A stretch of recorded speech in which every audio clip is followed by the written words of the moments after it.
ಇದು ಬೇಲಿಯೇ ಎದ್ದು ಹೊಲ ಮೇಯ್ದಂತಹ ಕತೆ. ಮಕ್ಕಳ ಅನ್ನಕ್ಕೂ ಕೈ ಹಾಕಿದ್ರ ಶಾಲಾ ಪ್ರಿನ್ಸಿಪಾಲ್. ಪಿಎಂ ಪೋಷಣ್ ಯೋಜನೆಯ ಹಣವನ್ನ ಗುಳುಂ ಮಾಡಿದ್ದಾರೆ. 25 ಲಕ್ಷ ರೂಪಾಯಿಯನ್ನ ನುಂಗಿ ನೀರು ಕುಡಿದ್ರ ಪ್ರಿನ್ಸಿಪಾಲ್. ಉತ್ತರಹಳ್ಳಿ ಕೆಪಿಎಸ್ ಶಾಲೆಯ ಪ್ರಿನ್ಸಿಪಾಲ್ರಿಂದ ಅಕ್ರಮ ನಡೆದಿದೆಯಾ? 2022ರಿಂದ ಹಣ ನುಂಗದ್ರ ಪ್ರಿನ್ಸಿಪಾಲ್ ಬೇಬಿ ರಾಣಿ. ಉತ್ತರಹಳ್ಳಿಯ ಕೆಪಿಎಸ್ ಶಾಲೆಯ ಪ್ರಿನ್ಸಿಪಾಲ್ರಿಂದ ಅಕ್ರಮ ಆಗಿದೆ ಅನ್ನುವಂತಹ ಆರೋಪ. ಮಕ್ಕಳ ಪೌಷ್ಟಿಕಾಂಶ ಆಹಾರಕ್ಕಾಗಿ ಕೇಂದ್ರ ಕೊಡುವಂತಹ ಹಣ ಅದು. ಆದರೆ ನಕಲಿ ಬಿಲ್ಗಳನ್ನು ಸೃಷ್ಟಿಸಿ ಈ ಪ್ರಿನ್ಸಿಪಾಲ್ ಹಣ ವರ್ಗಾವಣೆ ಮಾಡಿಕೊಂಡಿದ್ದಾರಾ? ಶಿಕ್ಷಣ ಇಲಾಖೆಯ ಅಧಿಕಾರಿಗಳು ಈ ವೈಸ್ ಪ್ರಿನ್ಸಿಪಾಲ್ ಜೊತೆ ಶಾಮೀಲಾಗಿದ್ದಾರಾ? ವೈಸ್ ಪ್ರಿನ್ಸಿಪಾಲ್ ಬೇಬಿ ರಾಣಿ 2022ರಿಂದಲೂ ಕೂಡ ಹಣ ನುಂಗ್ತಾ ಇದ್ದಾರೆ. ಹಾಗಿದ್ರೆ ನಕಲಿ ಬಿಲ್ಗಳನ್ನು ಸೃಷ್ಟಿಸಿ ಹಣ ವರ್ಗಾವಣೆ ಮಾಡ್ಕೊಳ್ತಾ ಇದ್ದಾರಾ? ಇವರೇ ವೈಸ್ ಪ್ರಿನ್ಸಿಪಾಲ್ ಬೇಬಿ ರಾಣಿ.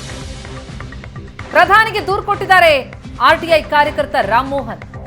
ಪ್ರಧಾನಮಂತ್ರಿಗಳಿಗೆ ದಾಖಲೆ ಸಮೇತ ರಾಮಮೋಹನ್ ದೂರು ಕೊಟ್ಟಿದ್ದು ಪ್ರಧಾನಮಂತ್ರಿಗಳ ಕಚೇರಿಯಿಂದ ಈಗ ತನಿಖೆಗೆ ಆದೇಶ ಬಂದಿದೆ. ಶಿಕ್ಷಣ ಇಲಾಖೆ ಕಾರ್ಯದರ್ಶಿಗೆ ತನಿಖೆ ಮಾಡುವಂತೆ ಸೂಚನೆ. ಹಾಗಿದ್ರೆ ಉತ್ತರಹಳ್ಳಿಯ ಕೆಪಿಎಸ್ ಶಾಲೆಯಲ್ಲಿ ಭ್ರಷ್ಟಾಚಾರ ನಡೆದಿದೆಯಾ? ಬೇಸಿಗೆ ರಜೆಯಲ್ಲೂ ನಕಲಿ ಬಿಲ್ ತಯಾರಿಸಿ ಹಣ ಗುಳುಂ ಮಾಡಿದ.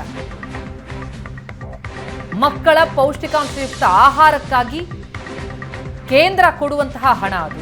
ಆದರೆ ಆ ಹಣಕ್ಕೆ ನಕಲಿ ಬಿಲ್ಗಳನ್ನು ಸೃಷ್ಟಿ ಮಾಡಿ ಈ ವೈಸ್ ಪ್ರಿನ್ಸಿಪಾಲ್ ಬೇಬಿ ರಾಣಿ ಹಣ ವರ್ಗಾವಣೆ ಮಾಡಿಕೊಂಡ್ರ? ಈ ಘಟನೆ ಕುರಿತು ಇನ್ನಷ್ಟು ಡೀಟೇಲ್ಸ್ ಪಡೆಯೋಣ. ನಮ್ಮ ರಿಪೋರ್ಟರ್ ನಂದೀಶ್ ಈಗ ಸಂಪರ್ಕದಲ್ಲಿದ್ದಾರೆ. ನಂದೀಶ್, ಅದು ಹೇಗೆ ಮಕ್ಕಳಿಗೆ ತಲುಪಬೇಕಾಗಿರುವಂತಹ ಹಣವನ್ನ ಈ ವೈಸ್ ಪ್ರಿನ್ಸಿಪಾಲ್ ಹೊಡೆದ್ರು? ಜೊತೆಗೆ ಶಿಕ್ಷಣ ಇಲಾಖೆಯ ಅಧಿಕಾರಿಗಳಿಗೆ ಏನ್ ಮಾಡ್ತಾ ಇದ್ರು? ಅವರ ಗಮನಕ್ಕೆ ಬರಲಿಲ್ವಾ ಅಥವಾ ಅವರು ಕೂಡ ಶಾಮೀಲಿದ್ದಾರಾ? ಏನ್ ನಡೀತಾ ಇದೆ ಈ ಪ್ರಕರಣದಲ್ಲಿ? ಪ್ರತಿಮಾ, ಏನಂತಂದ್ರೆ ಇದು ಉತ್ತರಹಳ್ಳಿಯಲ್ಲಿ ಇರ್ತಕ್ಕಂಥ ಕೆಪಿಎಸ್ ಕರ್ನಾಟಕ ಪಬ್ಲಿಕ್ ಶಾಲೆಯಲ್ಲಿ ಈ ಒಂದು ಪ್ರಕರಣ ಬಯಲಾಗಿರುವಂತದ್ದು. 2022ರಿಂದಲೂ ಕೂಡ ಈ ಒಂದು ಭ್ರಷ್ಟಾಚಾರ ನಡೆದಿದೆ. ಅಂದ್ರೆ ಪ್ರಧಾನಮಂತ್ರಿ ಪಿಎಂ ಪೋಷಣ್ ಅಡಿಯಲ್ಲಿ ಬರ್ತಕ್ಕಂತ ಅನುದಾನವನ್ನ ಬಳಸ್ಕೊಂಡು ಮಧ್ಯಾಹ್ನದ ಬಿಸಿ ಊಟ ಏನು ಮಕ್ಕಳಿಗೆ ಕೊಡ್ಬೇಕಾಗಿತ್ತು ಅದು ಮಕ್ಕಳಿಗೆ ಕೊಟ್ಟಿಲ್ಲ ಅನ್ನುವಂಥದ್ದು. ಯಾಕೆಂತಂದ್ರೆ ಮಕ್ಕಳೇ ಮನೆಯಿಂದ ಬಾಕ್ಸ್ ನಲ್ಲಿ ಟಿಫನ್ ಬಾಕ್ಸ್ ಊಟ ಮಧ್ಯಾಹ್ನದ ಊಟವನ್ನ ಬಾಕ್ಸ್ ನಲ್ಲಿ ತರ್ತಾ ಇದ್ದಾರೆ. ಹೀಗಾಗಿ ಅದರಲ್ಲಿ ಬರುವಂತಹ ಹಣವನ್ನ ಸುಮಾರು 25 ಲಕ್ಷ ರೂಪಾಯಿ ಹಣವನ್ನ ಈ ಒಂದು ಏನು ವೈಸ್ ಪ್ರಿನ್ಸಿಪಲ್ ಆಗಿರುವಂತಹ ಬೇಬಿ ರಾಣಿಯವರು ಹಣವನ್ನ ಲೂಟಿ ಮಾಡಿದ್ದಾರೆ ಅನ್ನುವಂತ ಒಂದು ಆರೋಪ ಈಗ ಕೇಳಿ ಬಂದಿರತಕ್ಕಂಥದ್ದು. ಸಾಮಾಜಿಕ ಕಾರ್ಯಕರ್ತ ರಾಮಮೋಹನ್ ಅವರು ಈಗಾಗಲೇ ದಾಖಲೆಗಳ ಸಮೇತ ಪ್ರಧಾನಮಂತ್ರಿ ಕಚೇರಿಗೂ ಕೂಡ ದೂರನ್ನ ಸಲ್ಲಿಸಿರುವಂತದ್ದು. ಇದೀಗ ಕಚೇರಿಯಿಂದಲೂ ಕೂಡ ಶಿಕ್ಷಣ ಇಲಾಖೆ ಕಾರ್ಯದರ್ಶಿಗಳಿಗೆ ತನಿಖೆ ನಡೆಸುವಂತೆ ಒಂದು ಆದೇಶ ಬಂದಿರುವಂತದ್ದು. ಹೀಗಾಗಿ ಕಳೆದ 3-4 ತಿಂಗಳಿಂದಲೂ ಕೂಡ ಸಾಕಷ್ಟು ಇಲ್ಲಿನ ಅಧಿಕಾರಿಗಳಿಗೆ ದೂರನ್ನ ಕೊಟ್ಟರು ಕೂಡ ಅಧಿಕಾರಿಗಳು ಕೂಡ ಯಾವುದೇ ಕ್ರಮವನ್ನ ಜರುಗಿಸಿರ್ಲಿಲ್ಲ. ಹೀಗಾಗಿ ರಾಮಮೋಹನ್ ಅವರು ನೇರವಾಗಿ ಪ್ರಧಾನಮಂತ್ರಿ ಕಚೇರಿಗೆ ದೂರನ್ನ ಸಲ್ಲಿಸಿದ್ರು.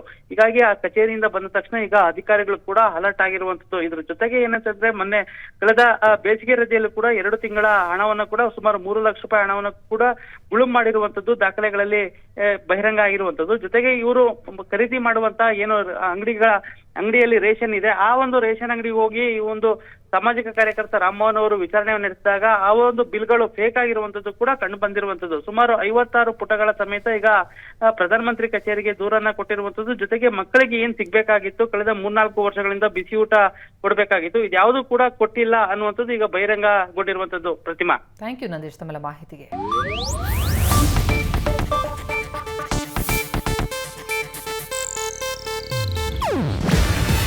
ಇದು ಏಷ್ಯಾನೆಟ್ ನ್ಯೂಸ್ ನೆಟ್ವರ್ಕ್ ಪ್ರಸ್ತುತಿ. ನೀವು ನೋಡ್ತಿದ್ದೀರಾ ಏಷ್ಯಾನೆಟ್ ಸುವರ್ಣ ನ್ಯೂಸ್.